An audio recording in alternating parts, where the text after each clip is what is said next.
Things have really hotted up on day 2 of the World Rapid Championship, and in round 2 we had one of the most anticipated matchups, world number 1 in classical chess Magnus Carlsen against world number 2 in classical chess Alireza Firouzja. So Carlsen had white, Firouzja had black. Let's see what happened.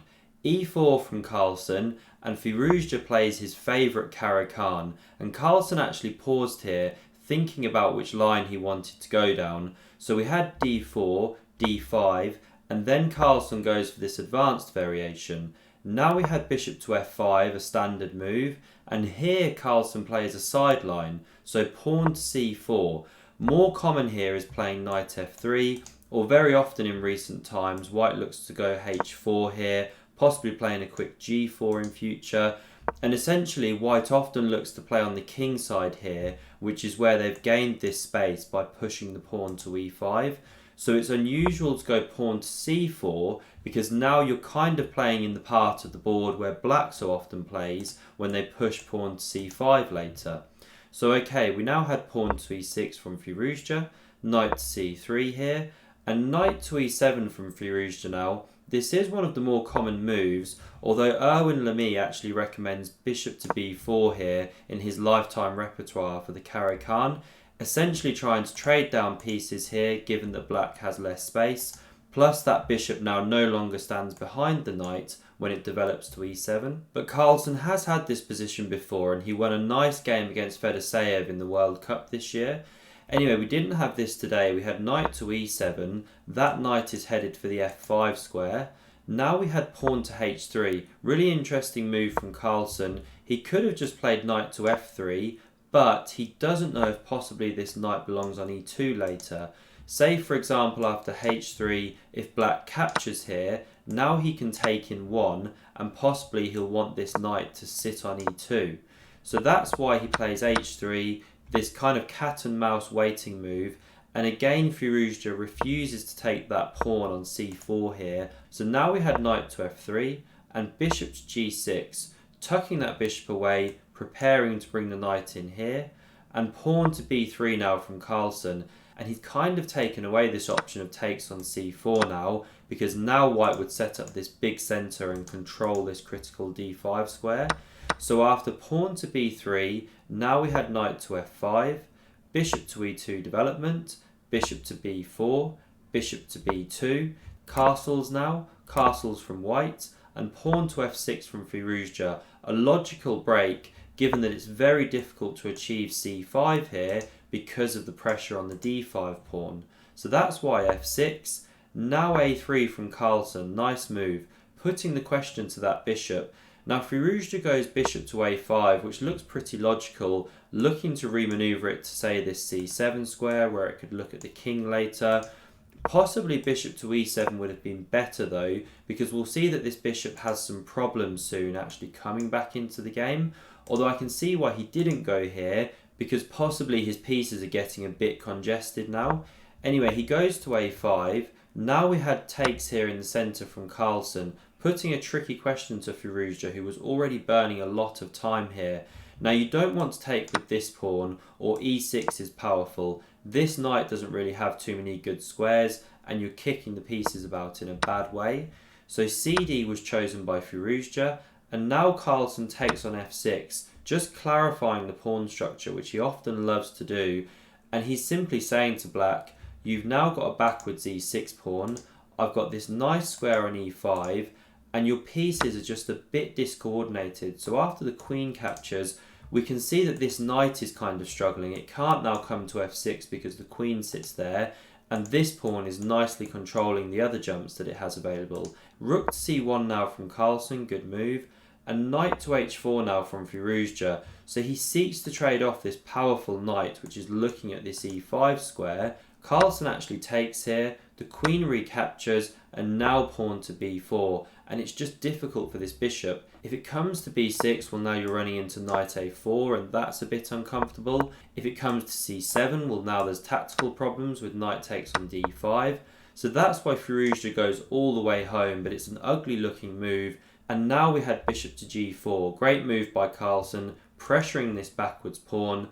Bishop f5 blocks that threat. We have this exchange here, and now queen e2, just more uncomfortable pressure. And this is the problem. Carlsen just has so many little improving moves, and it's so hard for black to find the right way to coordinate the pieces. So the knight comes back to f8, but now a really nice manoeuvre from Carlsen. He still could have looked at knight a4, good move, but he goes for knight d1 instead, just trying to take advantage of the tempos against this rook, which he'll pick up from e3. And here Firouzja goes a bit wrong, so he should possibly already just drop the rook back, trying to get out of the way of that tempo and also supporting the bishop coming to c7. But instead he goes bishop to b6 here, but after knight e3, he now missteps again by going rook to g5. So he didn't want to give the knight a tempo. After, say, rook to f6, he gives a tempo here. If rook to f7, then again knight to g4, and he's giving a tempo here. But this would have been the best way to play with the rook on f7, because at least now he can look to play bishop c7. It's protected by the rook, and it covers this e5 square. Now if white jumps in, we can simply chop that one off, and black's actually doing okay. Anyway, Firouzja instead went to g5 here, but this runs into a really powerful break from Carlsen. If you want to pause and look for it, then please do so. Carlsen played pawn to f4, kicking that rook. So Firouzja comes into g3 here, and now there is a threat for the queen to take on h3, so king h2 gets out of that threat. Also sets up a threat of queen f2, so that's why the rook drops back. And now Carlsen already had strong breaks on the king side with pawn f5, even pawn g4, but instead he plays for a more positional knight g4 move, coming into here and just trying to avoid giving Firouzja any counterplay. He knows how tricky Firouzja can be. So queen to d8 now from Firouzja, good move. He's bringing that queen back so that he can try and recycle this bishop back into the game. Pawn a4 now from Magnus, so he just seeks to play in this very positional manner. He wants to get these pawns off of dark squares so that he can liberate this bishop in this fashion. Bishop to c7 now, pawn to b5, bishop to d6, and now rook to c3. Good move, looking to trade off bishops later on and possibly double on the c-file if given the chance. Rook to c8 now from Firouzja. Magnus exchanges here. You don't want to simply double because then you're dropping this pawn here with check. So we have this exchange, the queen recaptures, and now the knight comes in on e5. Firouzja moves the rook here to f6. You don't want to capture this knight, or after pawn captures, you've got big problems with this rook basically. It's kind of trapped out of the game, and white's going to be able to build up the pieces in a very dangerous manner and perhaps play f5, e6 at the right moments, opening up this dangerous bishop. So that's why we had rook to f6 here after knight e5. Now we had rook to c1 taking that file, queen d8, pawn g3 holding this one, rook to f5 now from Firouzja, and now Magnus actually plays a big misstep, queen to d3. And the problem with this move is that he allows Firouzja this shot, bishop takes knight.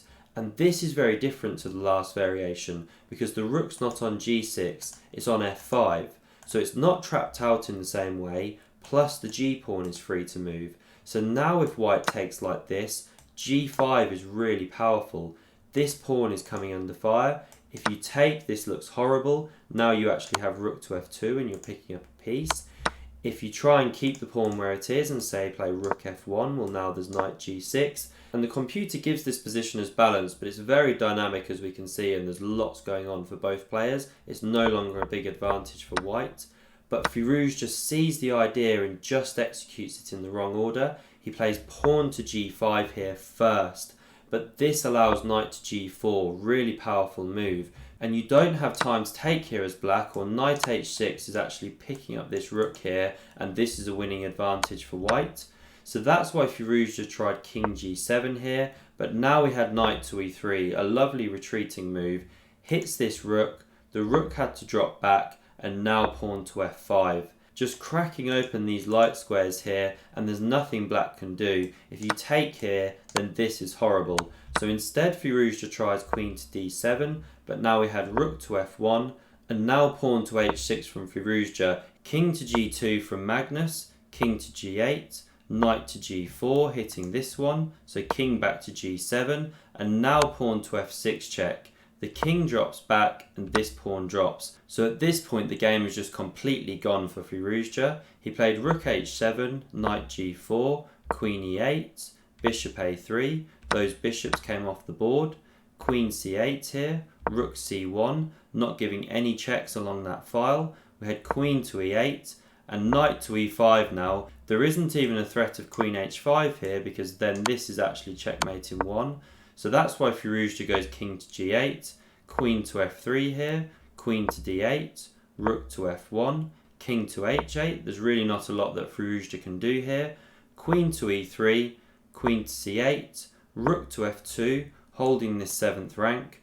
Pawn to g4 now, and pawn to h4, not letting Firouzja in any way whatsoever, and this pawn will soon be dropping as well. So we had rook to h5, knight to f7 check, king to g8, and knight to g5 was the final move of the game. Here Firouzja threw in the towel. So an awesome positional game by Magnus there, drawing on his experience at every stage of the game and reminding us why he's world number one. If you enjoyed this game and want to see more, then do hit here to subscribe, and see another amazing Firouzja Carlsen game, click here. Thanks very much for watching and see you soon.